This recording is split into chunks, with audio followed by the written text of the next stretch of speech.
Hey guys, this is Kenny Omega, and you're listening to the ScrubClub podcast. Goodbye, smooch. Good night, bang.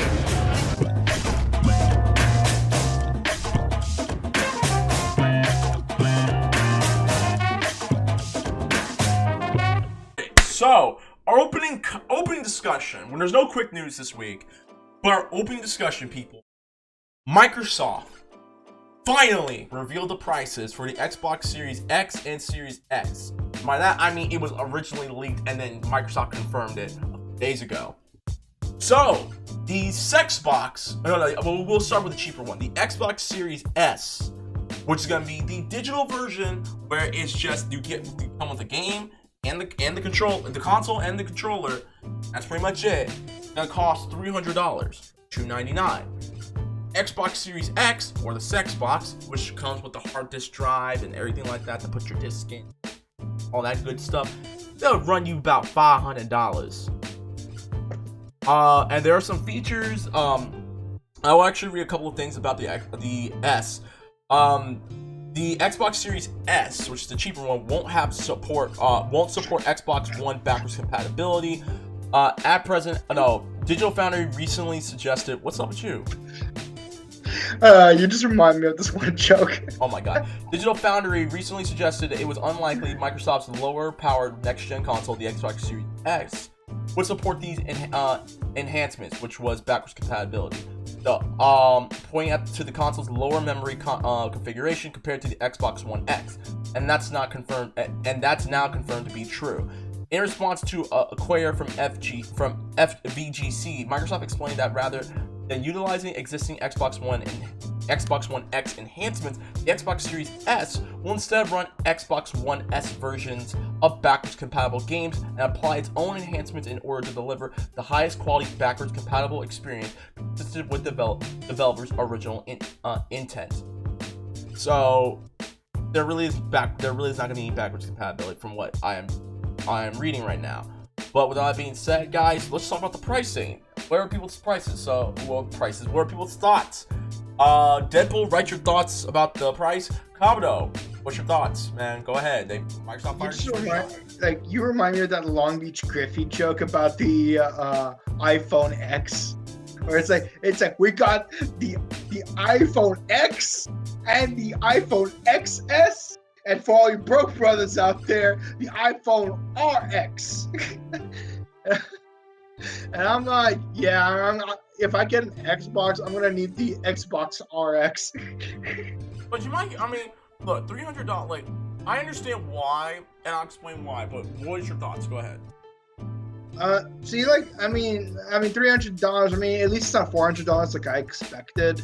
It's like every new generation console is like $400 or $500, except for Nintendo, it's usually about $300 or so. But the hardest thing for me about selling me an Xbox is there's almost never any Xbox titles that appeal to me. Like the thing about Sony is at least there are Sony titles that I actually like Ratchet and Clank, Spyro before it got ported to the Switch, Sly Cooper.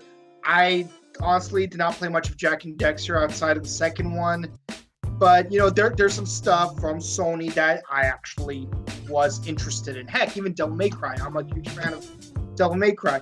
But like with Xbox, it's like the only thing I know that Xbox has for sure is Halo, and I'm just not that big of a Halo fan. If Xbox made more exclusive titles that I would find really interesting, I might consider getting one. But again, my priorities are Nintendo, Sony, then Xbox because of the diversity that appeals to me. And of course, Nintendo's the best because I got Mario, Zelda, Metroid. I love me some Metroid. Yeah. Let's see. Smash. What are other Nintendo titles I really like? Castlevania is recently mostly Nintendo, and and of course going further, Bloodstained. I love me some Bloodstained. Mega Man. those are just the classics I really like, and Sonic, and that's why I prioritize Nintendo, because this is familiar territory for me. Then there's Sony, because it's like, okay, you got some decent games with really good controls, but then Xbox at the bottom, because like I don't really know anything that's appealing to me from Xbox. All I know is racing games and Halo. Here's my thing. Here's my whole thing about it. So we've talked about it before. We talked about how remember when we talked about the PlayStation 5 and how they're gonna be releasing two versions, the digital version and the disc version. Right. And Microsoft doing the exact same thing with the Xbox Series X and Series S. And I want to correct myself. The Xbox Series S backwards compatibility won't consist of Xbox One X enhancements, meaning it's not gonna have those enhancements that the Xbox One X had with their games. That's not what they're doing. It's gonna be on the Xbox One S. That's what the Series S's enhancements for backwards compatibility is gonna be based off of. Just want to correct myself real quick, so just in case some Microsoft fans want to come after me with and try to do like a lynch party or something. I don't know, but neither here nor there. So we've discussed this. I want to discuss this real quick because of the fact that I saw Amazing Lucas's reaction to it. And he's like, "There's no games. You're just getting a box and it looks hideous." And there's a reason why, guys. In case you guys want to know, there's a reason why the Xbox One S is a lot cheap. The Xbox Series S is cheaper. The reason being, in case you guys don't know, Microsoft is trying to sell you on the fact that, one, you do not have to buy any hard disk copies of your video games no more, and two, they're trying to sell you on trying to buy Xbox Game Pass, which, in case you guys don't know, is a massive library of video games from the past and the present that you are allowed to play. It's a streaming service that you pay $15 a month and get free, and you get to play online multiplayer for free. Because in case you guys forgot, you got to pay to play online with Xbox Live. And I know the reason why, and same with the PS Plus, is because they were trying, when PlayStation Online was free, a lot of people got hacked. That's the reason why Sony's been pushing PlayStation Plus so many years. They're trying to sell you on for Microsoft, they're trying to sell you on getting an Xbox Game Pass. That's the reason why. And quite frankly, Xbox Game Pass is one of the big reasons why Xbox is still going. And the fact that you can integrate it with Windows and stuff, that's another thing. Because of the fact that, and you have to look at in this instance, not a lot of people can afford to build a computer.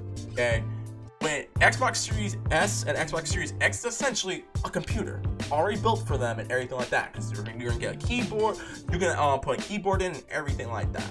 Okay, they're trying to bank on you trying to get this subscription service. That's all, right. And that means they'll be making a lot of their money back and stuff, instead of having to deal with hard disk copies being sold by like a GameStop or anything like that. So that's the reason why I think it's a great practice. I just hate the fact that the disc versions of the console is $500. That sucks. But at the same time, recently they just announced, by that I mean like yesterday at the time of this recording, Sony just announced that they're going to be, on the 16th, they're going to be talking about prices for the PlayStation 5. So the bet's still on, people. I still say that the PlayStation 5 digital version is going to be $200 and the PlayStation 5 disc version is $800. So if you want to place your bets, go ahead and place your bets right now. Deadpool says absolutely nothing. Okay, never mind. Microsoft. No, she just wrote it. Okay, Microsoft seems like they're trying to ride on this sleeper hit of Game Pass. That's the only saving grace going for more of the long haul. I see it going for a while until Sony claps back. Here's the thing though, the big issue though, the biggest issue on what I think, for as of right now, I think Microsoft is kind of beating Sony in this case, is because what's the biggest thing that Microsoft has outside Microsoft Game Pass? They have backwards compatibility. Sony, for whatever reason, refuses to allow people to do backwards compatibility on their consoles. The PlayStation 3 is a perfect example. They made brand new model PlayStation 3s so that way you could, and they took away the backwards compatibility. They also took away the backwards compatibility on the PS4. And originally PS5 was gonna have backwards compatibility But then they changed their mind and they said you need to get PlayStation Now, but you can have backwards compatibility for PS4. They changed their minds again and said they said the only way you can get backwards compatibility in the PS5 is the PS4 games, the top 100 the top 100 games of PS4. Yeah, this is reminding me of this one time where I almost got a PlayStation Vita because I want to play certain PSP games, which are only available as hard copies. Right. And I actually do have UMDs of my PSP games. Like I got Burnout 2 and what's called N+, but that's beside the point. And like I was like at all these electronic stores, and they're like, oh, we don't have a PSP, we only have a PS Vita. I'm like, well, is it compatible with PSP? And they said, yeah, it's totally compatible. I'm like, okay. But then when I look at the system, I'm like, where does the disc go? And they're like, what? Yeah, the UMD, where does it go in? And they're like, they don't use UMDs, you get the games online. And I'm like, then how is it compatible with the PSP? You got your money back, right? No, I didn't buy it to begin with. Good. Thank God. But good thing I was able to look at a demo PS Vita. It's a shame. The Vita was, I played the Vita for a couple of. I had a friend who had the Vita. It's a shame. The Vita could have done so well, but cell phones. Yeah. And that's the thing. And it's like, look, just because you could play the original Mario on a Nintendo Switch doesn't mean you could. The Switch is compatible with the NES system. But yeah, and the thing is, like, backwards compatibility. Sometimes you want to play a certain system, it's not available anymore, so your only chance is to get the next system and hope it's backwards compatible. And some games are only available as hard copies. Like, for example, Kamen Rider Climax Heroes 5. It's only like the only way you could get it digitally is if you have the Japanese version of a PSP or the Japanese Play Store, and you couldn't do that back then. But this also leads credence to another issue that video game companies should do more of moving forward, is make international releases compatible, like region unlock, and all three companies should be more encouraged to do releases for all regions, not just like NA exclusive, JP exclusive, EU exclusive, and because that's kind of a thing. The Switch is region free.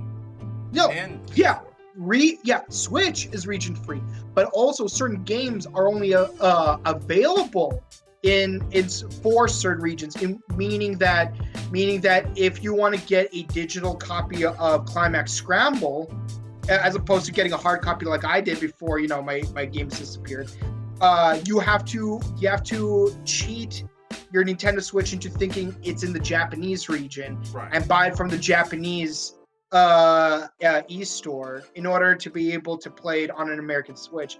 And the thing is, one thing I like about Memory of Heroes is that this will be the first Kamen Rider game that is going to be released for the North America. Shots at 01. And I want all games to, and essentially I want to encourage more companies to do this more often, but release it for all countries, because you can make more money from a lot wider audience, and they would get less of a headache trying to get a foreign version of the game. Like I said, I mean, it's a good move on Microsoft. Like I said, I know what they're doing. I actually think the practice can work. It's going to work, because I mean, it does suck, because I know the one thing, a lot of people are like, well, I want to buy hard disk copies because I want to own the game. Well, you don't really own. You have to download the game you have to download all that stuff from your copy of the game. Like, let me give you guys an example. Final Fantasy VII. There are 2 discs for Final Fantasy VII Remake. There is this disc. This is the insert data disc, where it makes you data files for this game. The second disc, and the second disc is actually in my PS4, is the actual game itself. So either way, even if you own a hard copy of your game, it doesn't matter because of the fact that you're still having to install things into whatever console you have. The PS3 was the first to do that. The PS3 and the 360 were pretty much the first consoles to do that to some capacity. Because I remember, I remember playing TNA Impact Wrestling on PS3, and it took that game 10 minutes to get everything put into the PS3. Yeah, and the disc, it's not so much the game data itself. It's more of an authorization data that allows your computer or game console to download the actual data from another source, usually being the PlayStation Store or Steam or whatever else have you. Scott Pilgrim versus the World, the game, on its 10-year anniversary, is coming back to the PS4, Xbox, the Switch, and the PC. In case you guys don't remember, this game got taken off of PSN and Xbox and the Xbox 360 back in 2012, 2013, if I remember correctly. And people have been trying to kickstart, people have been trying to do like change.org petitioning for them to port it onto the PC. Never happened. However, finally, after 8 years, the game is coming back for a brand new generation. And on top of that, there are Knives and Scott's roommate. They will be available to play because there was a DLC back in the day where you buy them both, and you also get online multiplayer and I think a versus mode. Mm-hmm. So yeah, this game is coming packed and ready. It is loaded with good stuff. I think DP's GIF says it all. I kind of wish you just laugh or scream like, or some shit like that. But that GIF is perfect. DP, it's perfect. But Kabuto, did you ever play Scott Pilgrim vs. the World the game? I never got to, but I wanted to. Nigga, I read the comics. I love the movie. I like the comics better, to be honest. But I haven't read the comics, so. But I'm gonna be honest. But I can't wait for the boyfriend number 3 level. because in both the comic and in the movie, X and the boyfriend number 3 is my favorite of the evil X's. Oh yeah, because your number one actress played her too. No. That's a joke. That's a joke.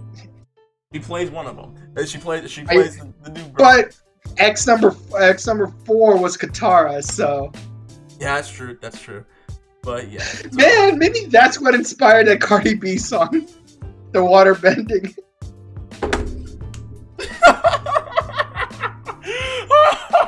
So you're telling me Katara inspired Cardi B to make WAP?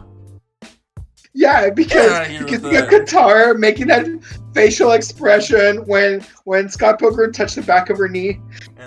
And I cannot wait. The game does come out in the winter. It comes out on the holiday. I'll tell you that. It comes out this holiday season. I don't know if it's gonna come out during Thanksgiving. I don't know if it's gonna come out during Christmas, Hanukkah, Kwanzaa. I don't know. But or my birthday. I don't know. But it needs to come out. I really hope it comes out. I hope it drops in November. Real talk. If it drops in November, then you already got my money. Take my $20 or however much. Like, matter of fact, this is how you want to know how excited I am to get this game. I'm willing to buy it on the PS4, the Switch, and PC, bro. I'm gonna buy on all 3 of my consoles, dude. That's how excited I am for this game. But yeah, Deadpool says, and hold on real quick. No, Deadpool said, I'm so happy that, matter of fact, I'm gonna read it like she would do it. I'm so happy that I'm so happy that game has memories with me. It's one of my favorite beat-em-ups of all time. I maxed that game out. Let's go! Kabuto, I swear, if there was a time to get a PS4, get it, lest you feel my wrath. and I'm gonna explode. That's the worst Nick Cage. Was that supposed to be I've ever Nicolas Cage? Honestly, that was a horrible Nick Cage. I should have done Con Air Nick Cage. Oh, okay, be safe, be smart, and stay hype. There you go, that's a good one. Yeah, yeah. Be excellent to each other and party on. Anyways, y'all know what to do. Email us at ScrubClubGameBookings@gmail.com. That's ScrubClubGameBookings@gmail.com for any questions, comments, search, advice, and business cards, all that good stuff. Follow us on Twitter, ScrubClub, bam, ScrubClub Games, all being home, gone, but never forgotten. Follow us on our YouTube page, ScrubClub Gaming, and follow us on our Instagram at the ScrubClub Podcast. That's Instagram at the ScrubClub Podcast. And you can find us on our home base, SoundCloud.com/ScrubClubGaming. That's SoundCloud.com/ScrubClubGaming for previous episodes of Scrub Center Presents, Scrub Retrospective Reviews, Scrub Lounge, and our flagship show, the Scrub Game Podcast. You also now find on Google Podcasts, Spotify. If you want to get a hold of any of us, find me on Twitter and Instagram, TheReckless_Fox, YouTube Reckless_Fox, and find all the latest game content on Twitch.tv/RecklessFox. Bouken Kabuto, where can they find you? You can find me on Twitch at twitch.tv/Bouken Kabuto, and you can find me on Instagram at chrono_just_cosplay. DP, where can they find you, Fox? DP, well, they can find DP in the backwaters, the back alleys of Boston, East Streets of Boston, fighting white people, getting that money to come to Los Angeles for the Ultimate Fight Club Game Podcast, where you will have to feel my power. Feel. Yo, real talk. I would love to make an action movie with DP as the main character. You know what? DP, if you can find a way to fly to Los Angeles within the next couple of months, I have a new project that I'm working on for Morphin Network, and I would like for you to be one of our main characters. If you can, do it. With that being said, guys, thank you guys very much. This is episode 117 of the Scrub Game Podcast, and as always, are you really Shia LaBeoufing right now? Peace out, blessed up, and keep right things to what lesson we pitch you all into. Goodbye and good night. Mwah. We love you guys. Deuces. Peace out.